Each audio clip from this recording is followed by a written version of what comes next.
Hey, what's going on, y'all? RJ here with CV Tech, and the other day I unboxed a ZTE Grand X3 from Cricket Wireless. Now, that phone was not mine. I was just unboxing it for someone. I set it up for him, unboxed it, and all that cool stuff. Well, as you've seen in the unboxing, the phone worked flawless. It was going into the app drawer just fine. It was very smooth, very fluid. It worked like it's supposed to. Um, and of course, it's the same phone as the ZTE Warp 7, which I have right here.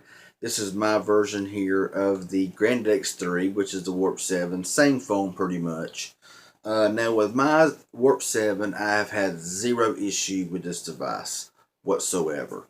Now, as I begin to sign in to accounts and download a bunch of apps like we normally do when we get our phones, the phone began to act up. The phone began to lag. It began to freeze. You had to, when you push the button, it would just take forever to go into an app. When you push the app drawer, now I did have this issue before with the Warp Elite. Whenever you pushed the app drawer, it would kind of like space out. It would not go into the app drawer. It would just kind of like make apps really wide, and you couldn't do anything with it. You push home, app drawer, it messed up, home, app drawer, and eventually it would show the app drawer. But once you went back home again, it took you like 10-15 tries just to get back into the app drawer. Well, that's what kind of issue was going on with the Grand X3. Now, I have heard reports about the Grand X3 that it's not the greatest phone. It is a great phone if you get a good one. But that Grand X3, and like I told the person, they told me they had two phones in stock of the Grand X3. And I said, yep, one of those two was defective, and you got the defective one. You're kind of like me. If there's a defective one out of 10, I'll get the one that's defective. That's just the way it seems to work in my area. But this time it happened to someone else, so that's just the way it is. But the phone was just really glitchy. I turned off animations. I done everything I could. I ran benchmarks on, now, like I say, I ran benchmarks just to get an idea of these phones. Now, the only difference between the Warp 7 and the Grand X3 is that the Warp 7's got a 13 megapixel camera in the rear, a 5 in the front. The Grand X3 has an 8 megapixel in the rear and a 2 in the front. My Warp 7 is a 1.2 gigahertz quad-core 410 with 2 gigabytes of RAM, and the Grand X3 has a 1.3 gigahertz Octa-Core processor. I'm unsure if it's a 420 or whatever it may be. I really didn't get it into that far and look. But it also, I think, if I'm not mistaken, only has 1.5 gigabytes of RAM, which really shouldn't matter between 1.5 and 2 gigs, because the way that phone is, it would really push it anyway. That's really the only two differences with the Warp 7 versus the Grand X3. Now, like I say, when I first unboxed it, the Grand X3 worked flawlessly. I thought this is going to be a great phone for them. It's going to be a step up. It's going to be really awesome because the Warp 7 is a great phone. But like I said, whenever I downloaded like 20, 25 apps, I still had like, 7 gigabytes remaining in the internal storage. But it just got so glitchy. I would scroll, it wouldn't do anything. I could scroll over to a screen, it'd wait like 2 seconds, then finally scroll over.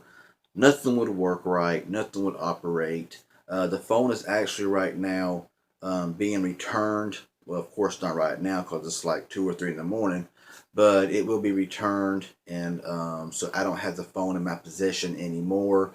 So there will be no videos on it, and from what they told me, they will not be buying another ZTE Grand X3. So there will be no more videos on that phone.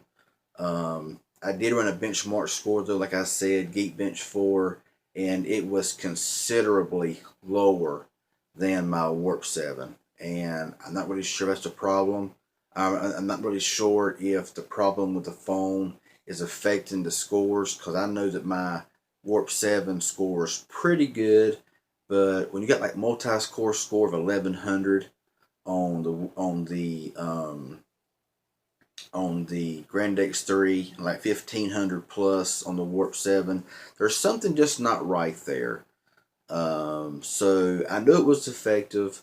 Whenever I downloaded the apps and seen how glitchy it was becoming, I knew it was defective, and I was like, you ain't gonna like this phone. It's defective. It won't go into the app drawer. You're gonna have nothing but issues with it if you keep it. So I advised that person to return it and buy another phone with Cricket, because I'm like, you're gonna have nothing but heartache and headache with this ZTE Grand X3. Now, I'm a big fan of ZTE. I don't down ZTE one bit. You can get a defective model in any phone. Really does not matter what name brand it is. Samsung, LG, Huawei, HTC. It really don't matter. You can get a defective model in any phone, no matter what or how much you pay for it. Even $1,000 iPhones can be defective out of the box. No, nothing is exempt from being defective. So I wanted to just kind of share this along with y'all a little bit, and after looking at reviews, I have seen more negative than I have positive on the Grand X3. But hey, everybody, I don't really go so much about this them kind of reviews that are written reviews, because some people will just nitpick every little thing. But when you use a phone and you're seeing how it is, when you're a tech reviewer, and I'm as honest as I can be, you might buy a Grand X3 and work perfectly, no problem whatsoever. However, I wanted to bring to light that this particular one here was very defective, very glitchy, very slow. The app drawer would only half work 1 out of 10 times, and it was just slow. So I wanted to share this along a little bit. I hope it was a help.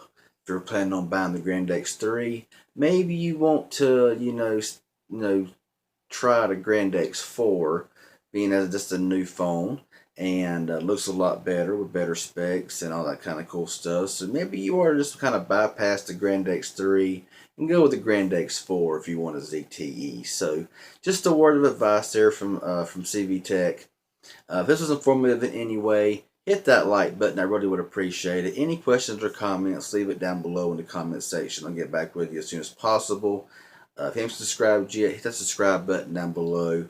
I really appreciate it. Y'all have a good one, and we'll see y'all in the next video.